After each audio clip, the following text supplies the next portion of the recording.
BJP के प्रदेश अध्यक्ष स्वतंत्र देव सिंह भी आज गाजियाबाद दौरे पर रहने वाले हैं। उनका करीब 11 बजे गाजियाबाद पहुंचने का कार्यक्रम है।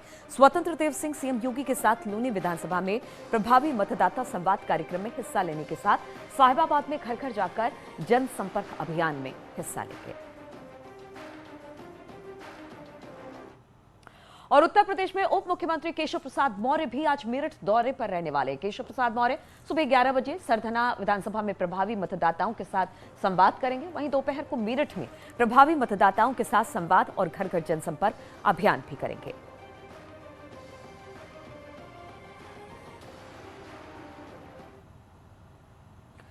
वहीं उत्तर प्रदेश विधानसभा चुनाव के 5वें चरण के लिए अधिसूचना आज जारी होगी और इसके साथ ही नामांकन दाखिल करने की जो प्रक्रिया होती है उसे पूरा कर लिया जाएगा। इस चरण में 11 जिलों में 60 विधानसभा सीटों पर चुनाव होने हैं। आज से इन सीटों पर प्रत्याशी नामांकन करा सकेंगे। 5वें चरण के अवध, बुंदेलखंड और तराई क्षेत्र के 11 जिलों की 60 विधानसभा सीटें हैं और इन सीटों पर 8 फरवरी तक नामांकन दाखिल किया जा सकेगा और नामांकन पत्रों की जांच 9 फरवरी को की जाएगी, जबकि नामांकन वापस लेने की आखिरी तारीख 11 फरवरी है और 60 सीटों पर मतदान 27 फरवरी को होना है।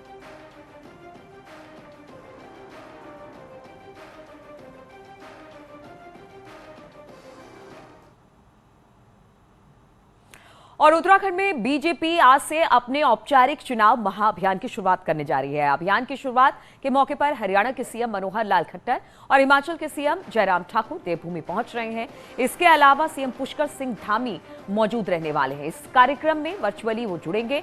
जयराम ठाकुर विकासनगर, मनोहर लाल हल्द्वानी और उत्तराखंड के सीएम पुष्कर सिंह धामी राजपुर विधानसभा से जुड़ेंगे। वर्चुअल जनसभा में एलईडी स्क्रीन के जरिए लोगों तक अपनी बात पहुंचाई जाएगी। तो वहीं इस मौके पर पार्टी की ओर से चुनावी थीम सॉन्ग और चुनावी बैनर को जारी किया जाएगा।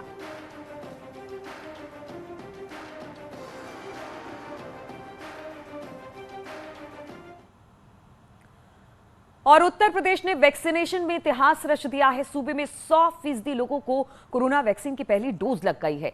सीएम योगी ने ट्वीट कर अपनी खुशी जाहिर की। ट्वीट में सीएम योगी ने लिखा कि सभी प्रदेशवासियों के लिए आज का दिन ऐतिहासिक है।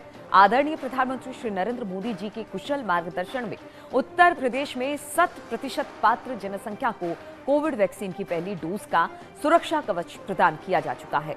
कोरोना के विरुद्ध इस युद्ध को हम सभी मिलकर अवश्य जीतेंगे।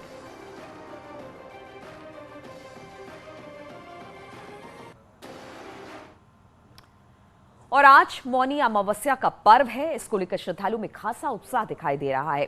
श्रद्धालु दूर दराज के इलाकों से गंगा स्नान के लिए पहुंच रहे हैं। मौनी अमावस्या से जुड़ी बड़े स्नान पर्व में से एक है। अमावस्या तिथि के दिन महोदय और स्वार्थ सिद्धि योग बनते रहे हैं। इस वजह से इस दिन का महत्व और भी ज्यादा बढ़ गया है।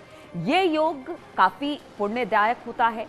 प्रयागराज, वाराणसी, अयोध्या समेत प्रदेश के पर्व को लेकर खासा उत्साह भी दिखाई दे रहा है। प्रयागराज के माघ मेले में लाखों की संख्या में श्रद्धालु स्नान के लिए पहुंचते हैं। धार्मिक मान्यताओं के मुताबिक मौनी अमावस्या के दिन गंगा नदी का पानी अमृत बन जाता है। ऐसे में इस दिन गंगा नदी में स्नान करने से मनुष्य के सभी पाप मिट जाते हैं, साथ ही मृत्यु के बाद मोक्ष की भी प्राप्ति होती है। हिंदू धर्म में माना जाता है कि अमावस्या का विशेष महत्व है। इस दिन स्नान और दान करना काफी महत्वपूर्ण माना जाता है। मौनी अमावस्या के दिन पितरों के नाम तर्पण करने उन्हें तृप्ति मिलती है और कहा जाता है यह है कि प्रसन्न होकर आशीर्वाद देते हैं। साथ ही इस दिन दान से कुंडली में मौजूद किसी भी तरह के दोष से मुक्ति भी पाई जा सकती है।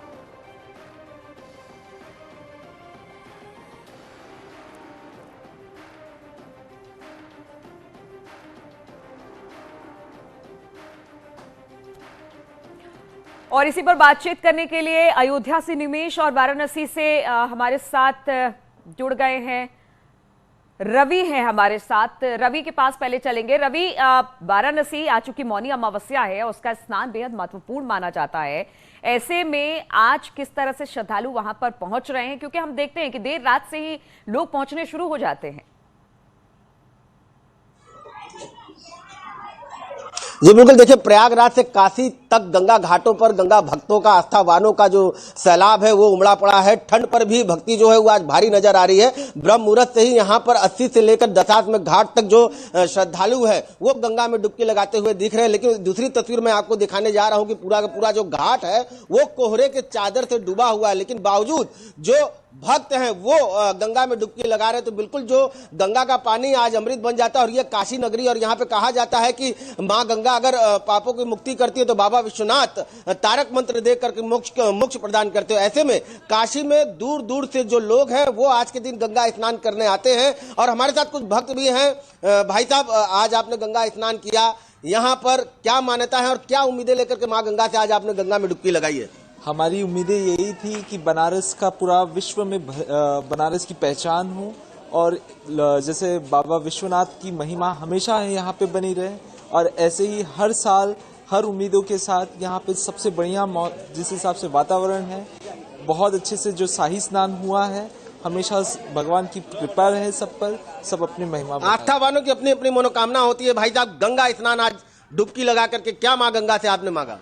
माँ गंगा के लिए, अपने लिए, अच्छे स्वास्थ्य के लिए, देश के कल्याण के लिए अब ये सब कामनाएं हमारी की। हम तो गंगा में डेली स्नान करते हैं, हम तो यहीं के निवासी हैं और गंगा हमारी गंगा में डेली स्नान करते हैं, लेकिन आज का महत्व विशेष होता है, इसलिए आज खास तौर पर जो श्रद्धालु हैं वो गंगा में डुबकी लगाना चाहते हैं क्योंकि कहते हैं कि अमृत फल की प्राप्ति होती है। सर्वेश भी हमारे साथ प्रयागराज से जुड़ गए हैं। सर्वेश, प्रयागराज की बात की जाए तो यहाँ पर तो 1 महीने पहले से कल्पवास किया जाता है, पूरे विधि विधान के साथ पूजा की जाती है और आज पहला स्नान मौनी अमावस्या का स्नान है। इसको लेकर किस तरह से श्रद्धालु पहुंच रहे हैं?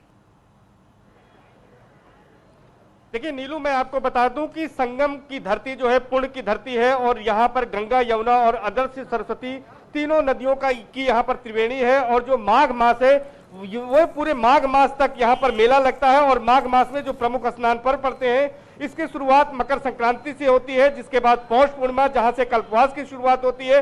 पौष पूर्णिमा के बाद अगला जो प्रमुख स्नान पर्व है वो मौनी अमावस्या का स्नान पर्व है और मौनी अमावस्या का जो स्नान पर्व है वो सबसे बड़ा स्नान पर्व है और ये तप और जप का जो है पर्व है और इस दिन गंगा, यमुना और अदृश्य सरस्वती की त्रिवेणी में स्नान और दान का विशेष महत्व माना गया है।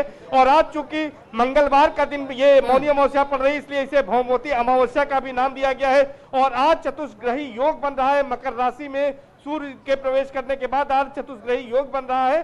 तो इस तरह से आज के दिन का विशेष महत्व है। आज क्या क्या करना चाहिए अगर श्रद्धालुओं को बताएं तो आज परिक्रमा है, दान है, पुण्य है, योग है, ये तमाम क्रियाएं करने से लोगों को मोक्ष की प्राप्ति होती है। और सबसे बड़ी बात है कि आज के दिन विश्व का सबसे बड़ा अन्न क्षेत्र संगम नगरी प्रयागराज होता है। यहाँ पर जो श्रद्धालु आते हैं, जो कल्पवासी रहते हैं, वो तीर्थ पुरोहितों को, घाटियों को, इसके साथ साथ साधु संतों को इतना अन्न दान कर देते हैं कि ऐसा तीर्थ पुरोहित बिल्कुल, तो सिर्फ गंगा में स्नान ही नहीं करते हैं, दान पुण्य का भी आज का योग बनता है और लोग इस पुण्य को कमाना चाहते हैं और गंगा के तट पर भी पहुंच रहे हैं। निमेश भी हमारे साथ अयोध्या में जुड़े हुए हैं। निमेश, सरयू के तट पर किस तरह की छटा आज मौनी अमावस्या के स्नान के मौके पर दिखाई दे रही है? क्योंकि हम देख रहे हैं कि चाहे सर्वेश हो या फिर रवि, हर जगह मौसम थोड़ा सा सर्द, बीच में थोड़ा सा मौसम खुला था लेकिन एक बार फिर से सर्दी है और कोहरा भी बहुत ज्यादा है। वहां पर मौसम कैसा है? श्रद्धालु किस तरह से पहुंच रहे हैं वहां पर?